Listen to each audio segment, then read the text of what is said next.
see everybody. I'm really delighted to be here, and even more delighted to be able to present to you a panel which is very diverse and I think is going to provide a very interesting, let's say, plethora of perspectives about the topic that we're discussing, blockchain, CBDC, and crypto payments. So, as you will see, we have market players of diverse nature, some of them directly linked to the cryptocurrencies and blockchain environment. And I'm referring here, for example, to Sabine Simionescu from Tokero. Sabine, if you please join us.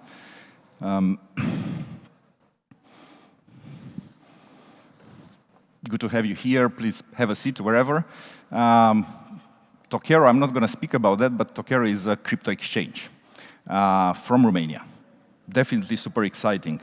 We're also having, let's say, in another type of interaction with blockchain and the crypto assets environment, we're very happy to have here Felix Crișan, which is co-founder in Netopia, which is a payment processor, but as some of you already know, they're not processing only fiat currency, but also crypto assets. Good to have you here. Next on my list from who's going to be with us in person, because we also have somebody online. I'm really delighted to have a representative of the regulator of National Bank of Romania in the room. So I would welcome here Jean Bucur, who is, I would say, the person leading the recently established team in National Bank of Romania dealing with the new kid on the block, which is the crypto assets and /blockchain environment. Good to have you here. Okay, just please sit. And last but not least, we have also somebody from the academic environment, namely Radu State. Hello, Radu, do you hear us? Yes, quite clear. Thank you. You're at a little bit of disadvantage because you're not with us in person, okay? But I still believe it's a pity, but yeah. I hope next year. We'll do our best. We'll do our best to make sure that you not being here, it's okay. You not being here with us will not mean you don't have a voice. Radu, as I said, comes from the academic environment, which I really think completes very fortunately the environment. Apologies for not introducing myself. I'm just a lawyer. I'm a partner in Deloitte Legal, and let's say I bring here maybe some input from the legal perspective, but also the perspective of the Big Four, which is Deloitte in this new topic. If any of you would like to, the way I'm thinking to start the discussion, we still have time, is I would really invite each of you to say a few words in terms of what do you think is relevant about what you do or what your companies, your business, your institutions are doing that is relevant for the topic that we're discussing today, before kicking off. So maybe Felix. I would start with some part of history saying that in Netopia we've been dealing with cryptocurrencies for about 7 years, so since 2014, and we've made this dealing with cryptocurrencies on behalf of our merchants. We made it a service so that the merchants don't have to bother with all the nice things about private keys and ledgers and whatever. And at the same point, by offering this service, we were able to appeal to some customers that were willing to use their crypto to pay for goods and services. And I think that's about it. Thank you. So at Tokero, what we do is we offer people the opportunity to invest in crypto and also to cash in their earnings from investments. Practically, we are doing the other part of what Felix was saying. We offer them actual crypto, Bitcoin, Ether, Elrond. They buy it, they trade it, they store it, and then hopefully they are having a profit. Then they have to change it back to fiat money so they can spend it. So they can spend it either via buying from stores that implement a solution like theirs, or they can change it back to classical fiat money and send it to a bank. And I'll give the mic to the bank. Not to any bank, to the central bank. Yeah. So. Yeah. So I'm very happy to be here with you. I'm not your enemy. So as you know, this year central bank just set up an office regarding cryptocurrency and digital currency, and this is a sign that the central bank know in this moment the importance of fintechs and the actors that are around our payment system. We are just at the beginning, but we try to be good partner, to understand what you are doing, and to support and stimulate your activity. My background is related to the payment system. I participated in the past in this classical payment system, and now for me it's very important to become an actor in the, maybe I say the new based on other technology payment system. Thank you. It's okay. I have the mic. Radu, can you tell us a bit about the projects that you're working on? Let's say from the academic/research perspective. Sure. So I'm a professor of computer science at the University of Luxembourg. I'm also the head of a research group, which is SEDAN, Service and Data Management. It's a group of around 40 people, half of them researchers with a postdoc, so with a PhD degree, half of them PhD students. And about 80% of our funding comes from the industry. So by our nature, we have to work with the local industry in Luxembourg, but also with the industry and companies abroad, like Ripple, for instance. And we cover a lot of projects that range from cybersecurity to blockchain and to machine learning, applied machine learning in fintech. Now, the goal today is to talk about the blockchain activities that we do. We work on a know your customer solution for using distributed ledgers. There was a project that we started 4 years ago. We finished it, and it was done also as a kind of being incentivized by our regulator, Luxembourgish regulator, because there was banks joined at that time moment, and basically there is a banking association grouping all the banks in Luxembourg, the BBL, and then they started thinking, does it make sense to use blockchain for doing a KYC global KYC platform, which should be decentralized? So we built a platform, we created it. Now we moved to the next step, which is creating the spin-off as part of the university. And again, it's part that I would like to mention that because there are things that maybe we could try to think like that, to do them in Romania, like joint partnerships between companies and universities, and then with getting support from funding parties, from venture capital, to lead these to startups and to spin-offs. So that one, the project that we did. We are right now working on different other projects, some of them related to making the technology that allows you basically to provide services of the blockchain. To mention one, we're working with Ripple on accelerating the network layer component that is used for the Ripple validations. Now I know I'm very, very technical, but if you're used to seeing as a blockchain like a database, imagine that a distributed database and the nodes that compose a blockchain have to talk to each other. So we work on technology that allows you basically to make it faster and to be more network efficient, so consume less resources. But we're also working with other companies that are more, let's say, service-driven to build a blockchain solution for Islamic finance and the solution to be deployed basically in the Middle East. Also blockchain solution for qualified signatures, because that's an interesting topic.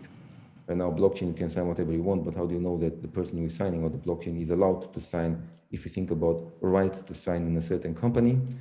Mm-hmm. So linking the signature with the authorization of a person to sign a certain type of document. We're working also on different projects related to very concrete cases like student loans. So that's a project that we just finished, and we worked with the biggest bank in Luxembourg, and I think the fourth major bank in Europe. So we basically blockchainized the student loans. Mm-hmm. To make it simple, students can get a loan, and they have to pay it back only when they start working. And we made it in such a way that the loan is granted over the blockchain. In these ways, you can trace a blockchain. You can also allow, you are more efficient because you completely eliminate the type of and paperwork that is done when students apply for the loan and they're processing the loan. So there are really many different type of blockchain project that we do. And well, I don't want to monopolize Thank you.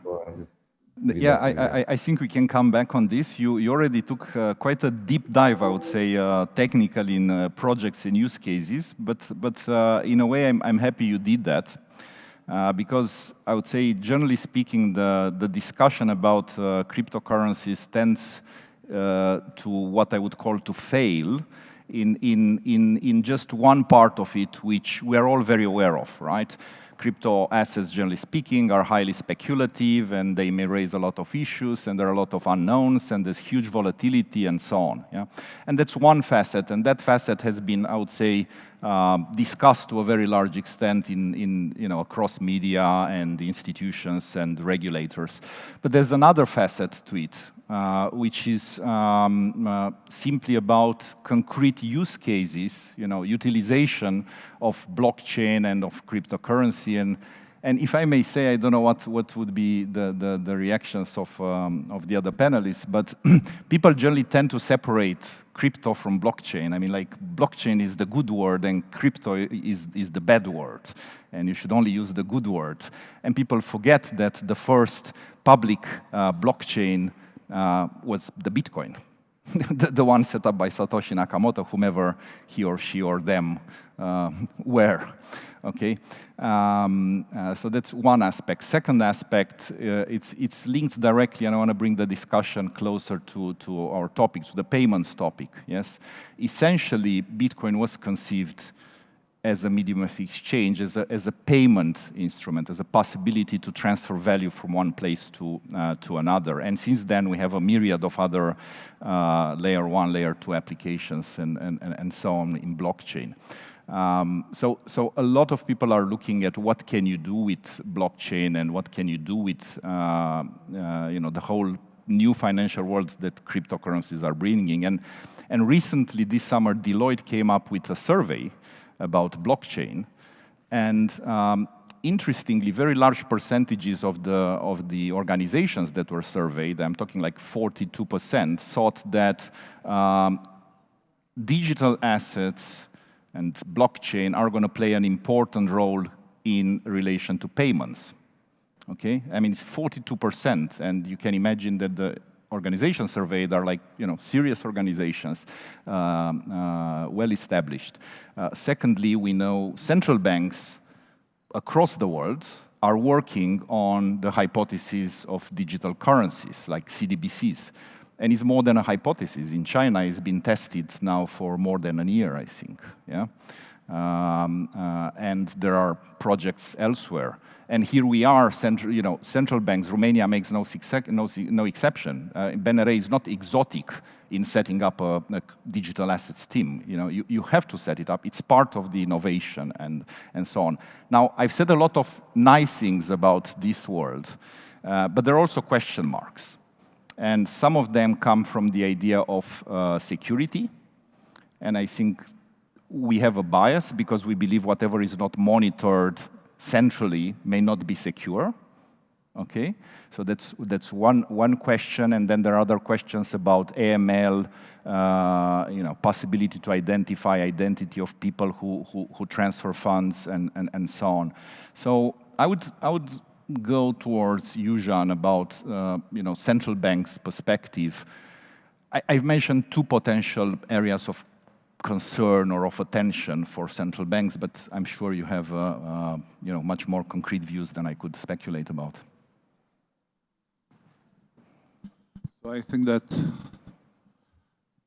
in this moment it's very important to have such new technology like blockchain, and also to have some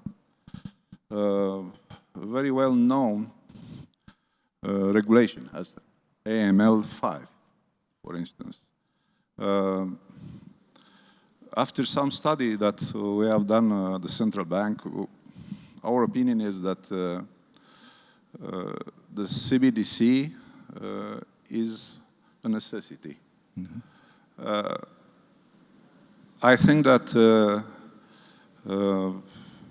compare with other cryptocurrency, as Bitcoin and some others,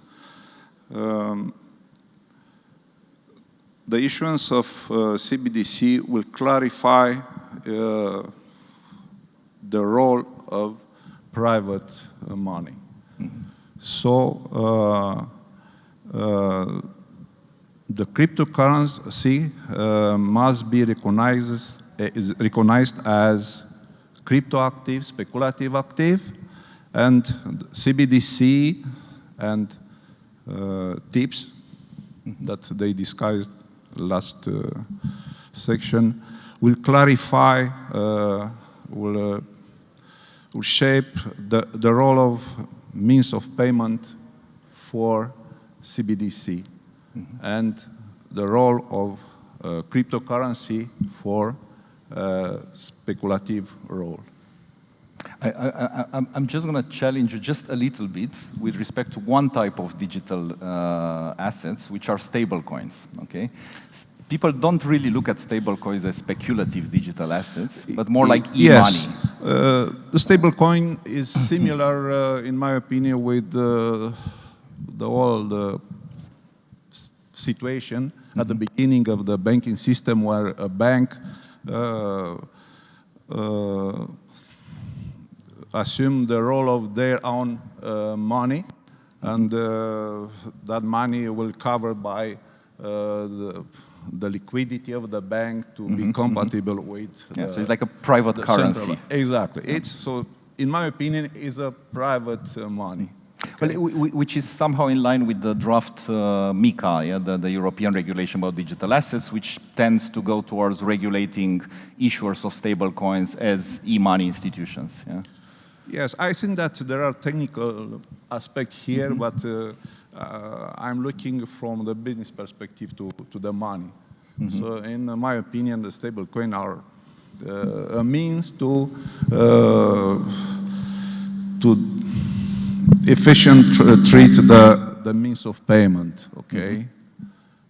They are very useful, and I believe that stablecoin is important, okay? But they are, in my opinion, private money who have to be covered by some liquidity of another entity. I agree. Just one remark here. It's maybe it's a bit of an insider joke coming from a lawyer, but we've looked quite deep into what is money from a legal perspective, and I don't want to turn this into a legal discussion, but I can tell you there's not a lot of clarity about what is and what is not money. It's clear what means a currency issued by a country, okay, or by a central bank, but money as such, that's quite a subtle legal discussion about what they are or not.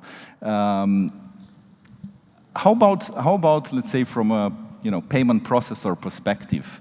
I've mentioned some areas of concern where we think regulation will come. Yeah? How do you view that? Before reaching that, I want to put my anarcho-capitalist hat on and say that the whole reason we have when we are debating here today about cryptocurrencies is that 11, 12 years ago, somebody wanted a way in which some money that are not controlled by the state can be passed between persons. And I will not go into the whole discussion about individual sovereignty and such.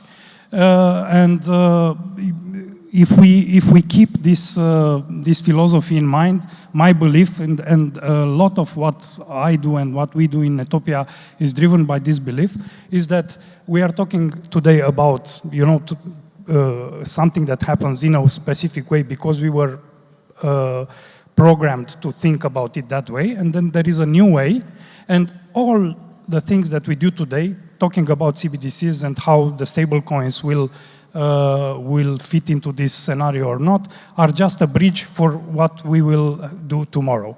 And furthermore, I want to separate things, the discussion about the substance. So if you have fiat money, in my opinion, and of course it's biased, my opinion is biased by reading a lot of Austrian economics, but if you have fiat money in a form that they are electronic money today, it's absolutely no difference if they are on a blockchain, if they are still issued at a whim of somebody or some government that wants to increase or decrease interest rates. And just look at what happened in Turkey last week.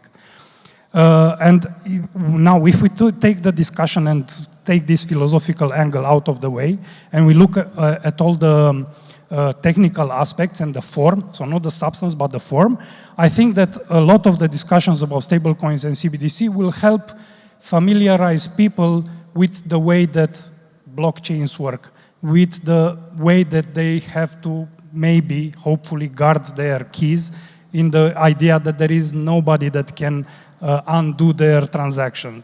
And once we reach there, then, you know, individual sovereignty will be within reach, but we still have a long way to go until then. Yeah, I also don't want to go into the philosophical discussion about this, but to me it's fascinating that the people who are interested in crypto assets in general read and discuss a lot of macroeconomics.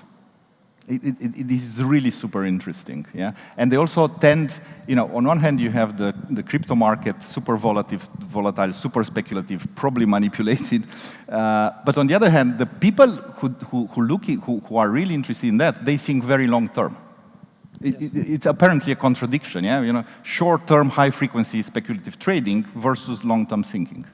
It's like with any new market. At the beginning, there will be fluctuations, but as long as people start to get familiar with some concepts, with some, I don't know, let's say patterns, they will start to use technology, because in the end, when we talk about form, we talk mostly about technology. They will start to use it in a you know, predictable way, and then a lot of this attractiveness that comes from wild price swings will go out of the way. And you mentioned at some point about security. The nicest thing about the things that happen in blockchain is that the only security that we need to trust is some elliptic curve signatures and everything. And by the way, this is the exact same, these are the exact same algorithms that are used in encrypting our connection with internet banking and with anything that happens over SSL. So I don't think that there can be anything more secure than things that happen on blockchains. Thank you for that. I was thinking to bring Radu into the discussion, also because, as I said, not being here poses the risk for him to somehow miss the talk. So you know, maybe touching a bit on the topic of security, safety. Yeah. So we have two paradigms. One that we have grown up with, which says that safety comes from the fact that there is a guardian who can exercise authority and control and guard us from the wrongdoing. And now we are seeing a different paradigm which says, no, safety comes from the very decentralization, yeah? From the fact that it is a public ledger and so on. How do you look into this, given your mixed background, on one hand academic as a professor, but also working on concrete projects? So let's say from an academic point of view, blockchain, I mean, I know that people will not be happy with what I'm saying, but security is not given by being decentralized. And I'll give you some examples. I mean, you might trust the decentralized network, but you still have to trust the software, the wallet that you are using. And there were some of these software that had vulnerabilities in the past, like the parity vulnerabilities. So people lost money and exchanges were being hacked, not because there was a problem in the operational part, but because there was a software problem, a vulnerability.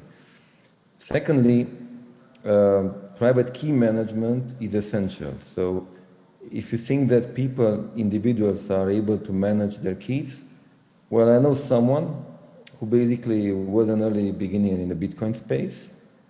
He's still trying to recover the password for his wallet, and he knows that he has 400 million waiting for him, and he has one more try. So even a professional, and he was quite experienced in let's say in computer science, was able to lose his private key. Not mentioning now that you might not lose it, but you might get it stolen.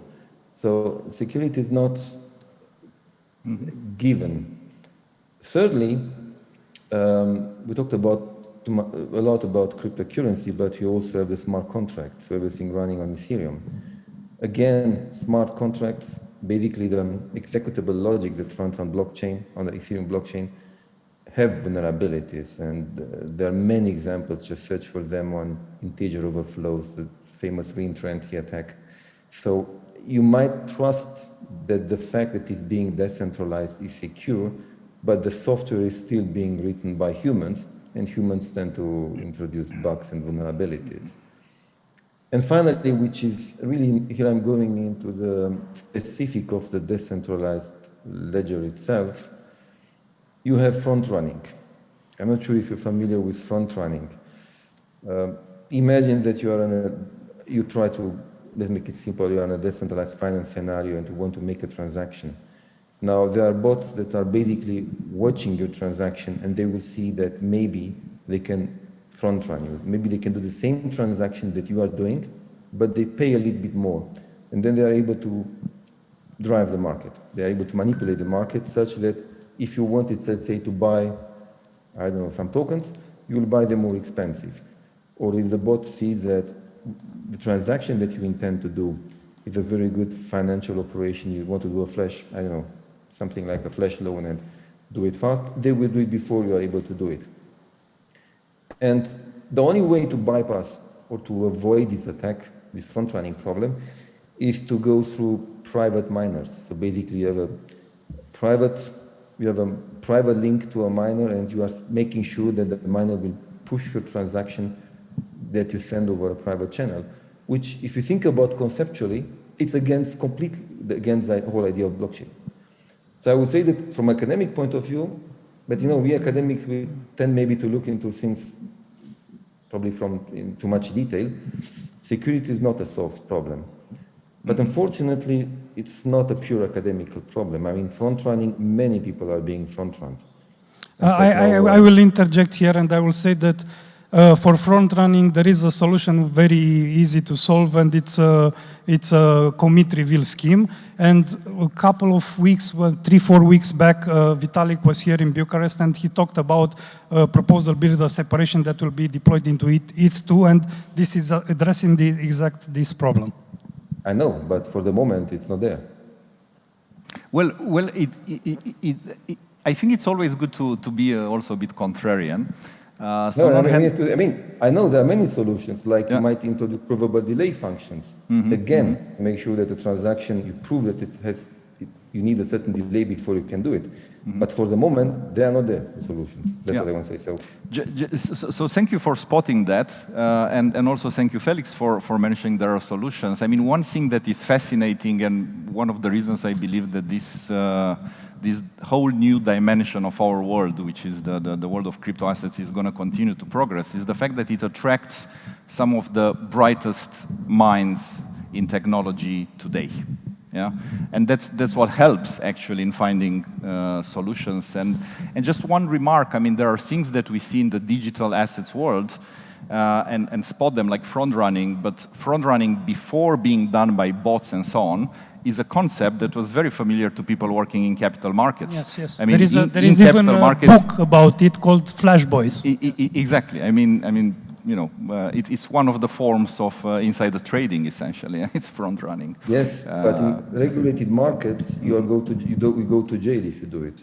Absolutely. Well, in unregulated market. Yeah, that's why I also have no doubt that regulation is coming.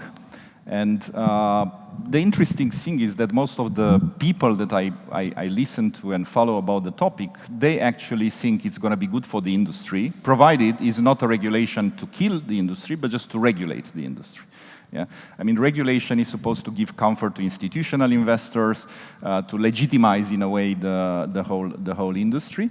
Now, as always, you may have a regulation that supports and regulates in a supportive way, or you may have regulation that kills. In my view, you cannot kill technology. So that's why I think that even the states who are going to regulate in a daunting manner will revise their position, simply because, as I said, you cannot stop technological evolution, so you just have to deal with it. Speaking about regulation and initiatives, how does somebody who is running a crypto exchange view the interaction with the regulation? Like, what things do you think could potentially change for better, or do you think everything it's in order, or how do you look into that? Thank you for the question, and thank you for raising the elephant in the room. The main problem with regulation today is that it's only for physical persons, and only if you have your assets either stolen or you want to pay taxes. Mm-hmm. But we don't have regulated players in the commercial market. Mm-hmm. Because there is a piece of legislation called, if I remember correctly, number 111 on 2020, which we're still waiting for norms for the last 16 months. I would like to see blockchain innovating every 16 months. We wouldn't have blockchain today. Mm-hmm. Regulators need to accelerate this process, even if they have to change laws a little more often. Like, if we need to change the laws every 6 months because there is a new technological innovation, we're open for it. The private market is open for it. But right now, we are practically in a situation of asymmetric warfare. There is no bank in Romania today that will open an account for a crypto exchange. Why? Because they probably are looking for guidance just like we are. Mm-hmm. There are other countries because we are operating in Lithuania right now with euro. Banks, crypto, if the question okay, I'll go into this. For example, one of the biggest exchanges in Europe, Kraken, which also has a banking license in the US, has accounts at Fidor Bank in Germany. Big enough for you, 80 million?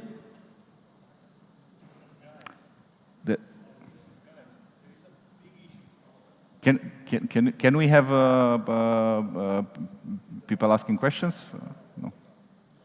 His mic isn't working. The question was whether there is a big country that has regulation and their banks open accounts for crypto exchanges. Mm-hmm.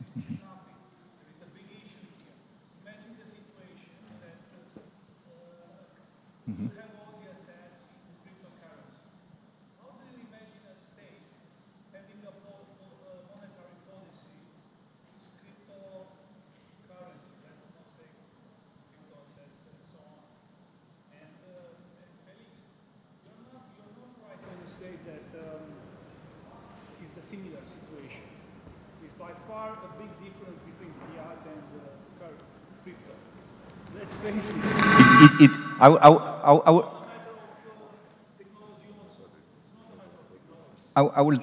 will just take it. So, yeah, the discussion, in my view, is not as much about.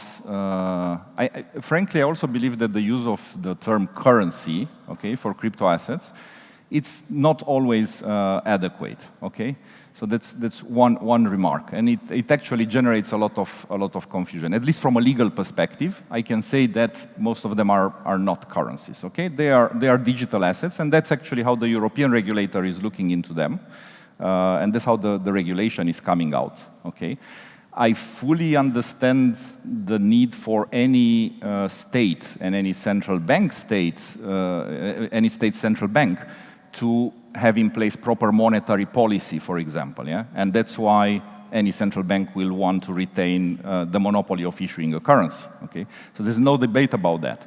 And I don't want to turn the discussion, also because we don't have much time, into a philosophical and economical one about currencies and the role of monetary policies and the role of central banks. But I think what remains in the end of the day is the fact that we have a whole economical world, I would call it, because it's global, by the way, it's not local, yeah, that has developed on its own with no state intervention. Apparently it works, because, by the way, it's for more than a decade. Yeah? So it's not 1 year or half a year and so on.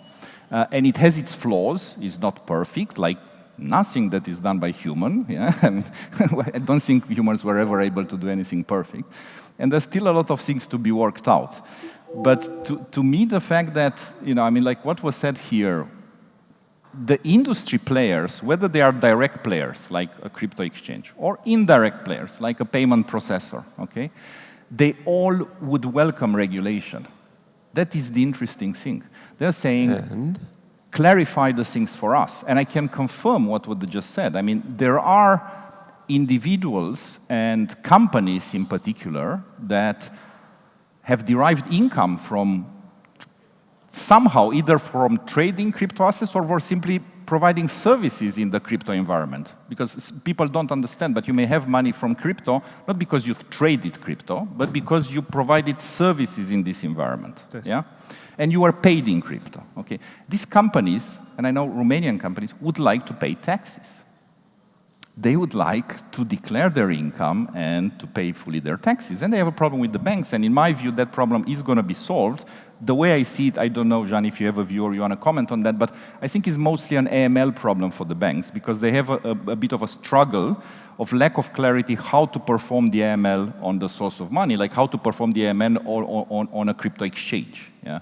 But I think one positive note, 1 month ago, FATF, yeah, the international body, came up with some guidelines for this. And I don't know, Jean, if you have any idea or any visibility, when could we expect more clarity, let's say, in this respect for the banks? I want to answer to my colleagues regarding the long way to obtain an approval. I think that we have problem, first of all, because we have to understand the business. Mm-hmm. So I think that there are some problems regarding your explanation and your to digitalize the process that you try to implement. And for us, it's difficult to understand what you intend to do. We're trying to do for you this job to digitalize the process, to understand the implication to the whole system. And it's not so easy to obtain outputs from this analysis. So 6 months is not so... 16 months. 16, okay, yeah. I understand.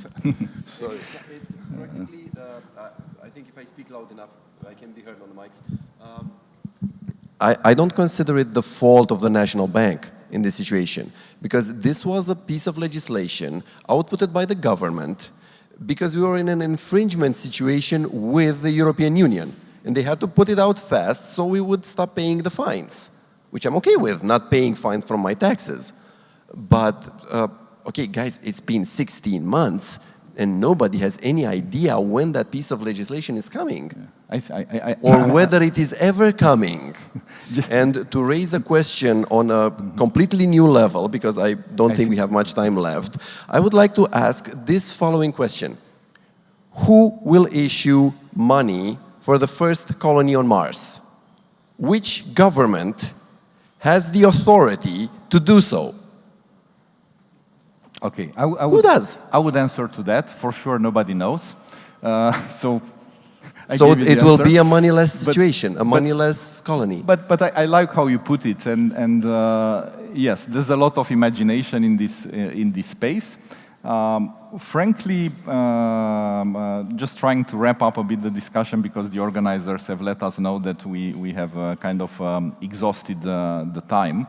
I really appreciated the input from rather from an academic perspective, because he went a bit more into, technical use cases and so on.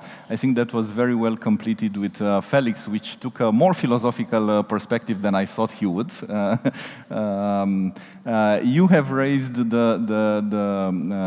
let's say, I would say the most maybe aggressive perspective, from a crypto exchange, which is really the boldest. I would rather use the word bold than aggressive. If I could add a little objection here, you might want to think of these small crypto items, the small tokens that are being issued, the small cap, not Bitcoin, not Ether, but 1,000 plus on CoinMarketCap, the very small ones. You might think of them as, in Romania we have this thing called păcănele, where you put your money in and you rarely get anything out of it. That is regulated in Romania. And people can pay taxes on that. And you can have companies doing that in Romania because you have regulation. Yeah. So why is a thing that is putting people into very dangerous psychological states being regulated, being accepted in Romania, and something that is designed to give them financial freedom is not?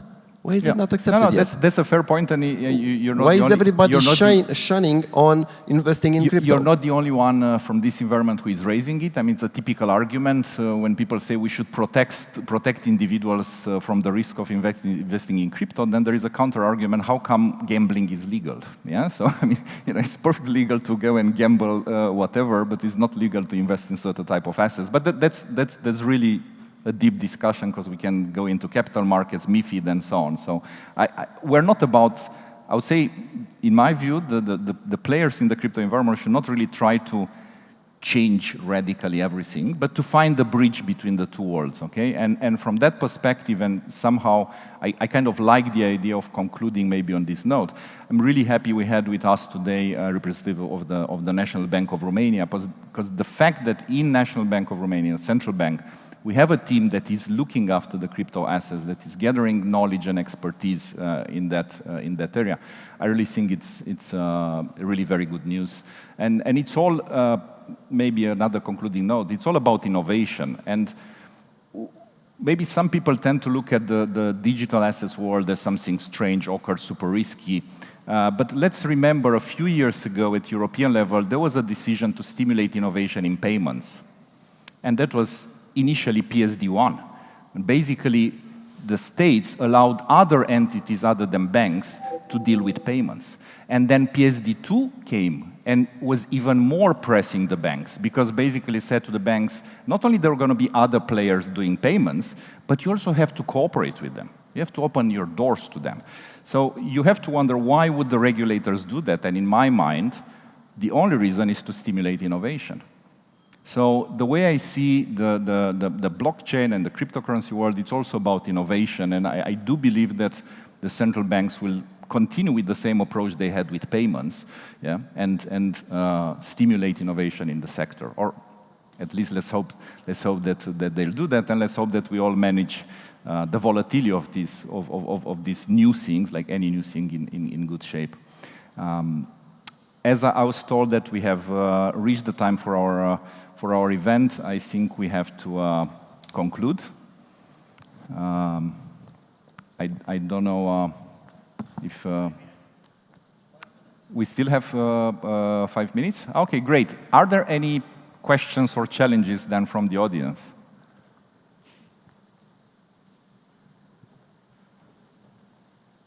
If the organizers don't come up with, then I don't know, Jean, if there were any other thoughts you had and you wanted to communicate about the topic.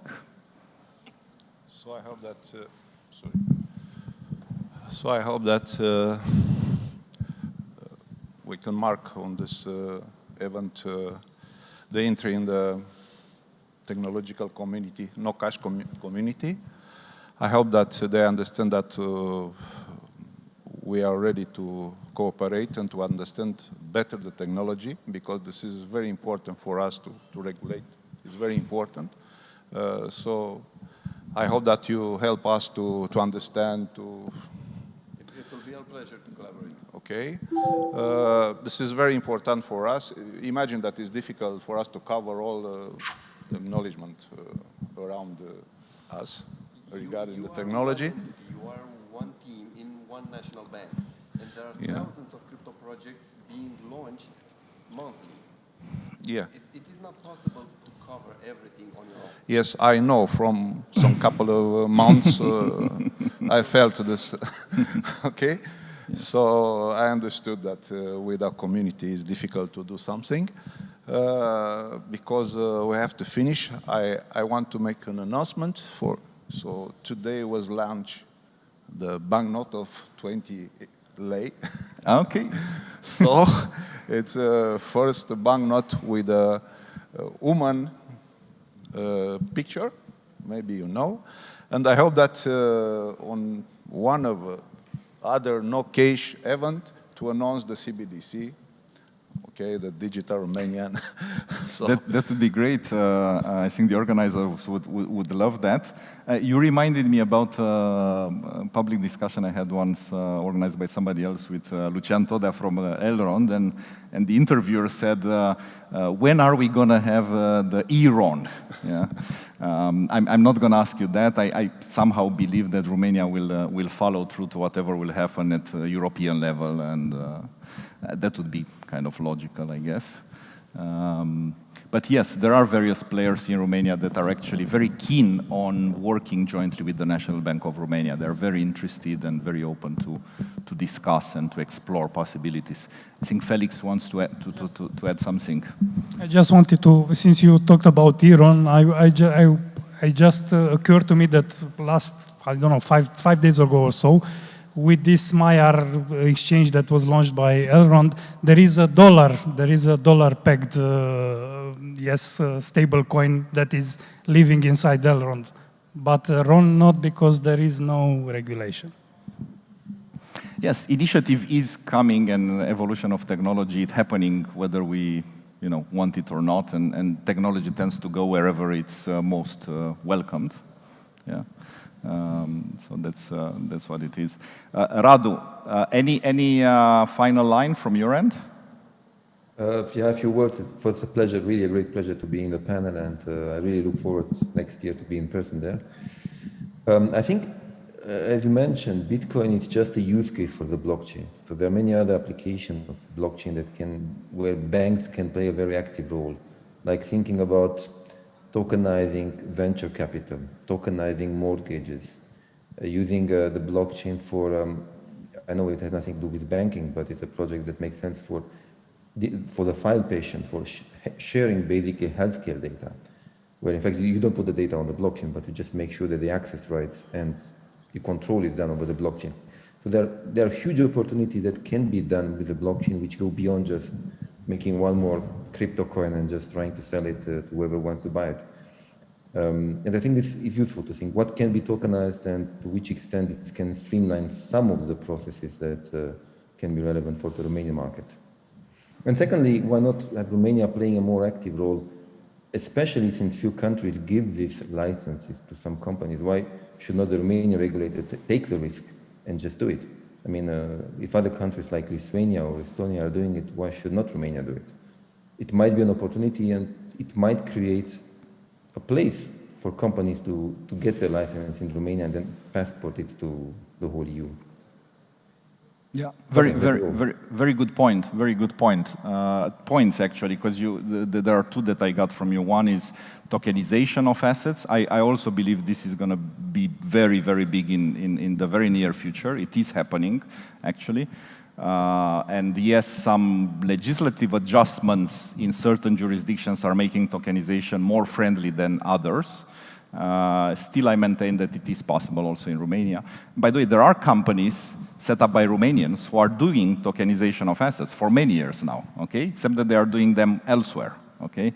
And secondly, about regulation and opportunity, I think that's also a very important point that you mentioned, that regulating, being at the forefront of regulation and regulating in advance can actually favor a jurisdiction, right? Because it can attract development and investment there. Plus, I think it's not a bad idea from the regulator's perspective either, because what you don't regulate, it still happens, by the way. So it is preferable to regulate it, bring the players to the table, and do it in a organized, regulated form. So, sure. So, as an old participant, maybe oldest, to the old payment system, I can see some differences. First is that we have now a new technology. It's a very powerful technology that we had in the past. Also, we have some kind of regulation. So we know that regulation exists. And we have such a community of people knowing the technology and who want to do something.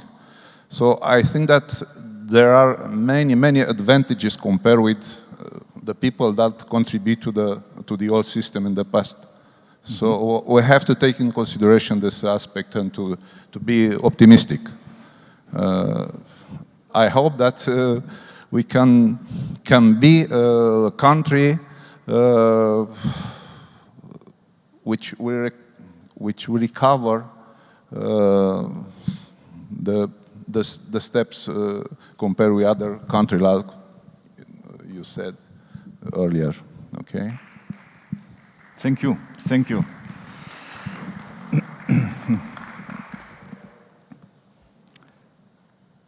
Okay, I think we're done, and I'm therefore concluding the panel. Let me thank you on behalf of myself and everybody in the audience to our panelists. It's been an honor and a pleasure, and I look forward to following up on each of your projects and undertakings in the future. I pass now.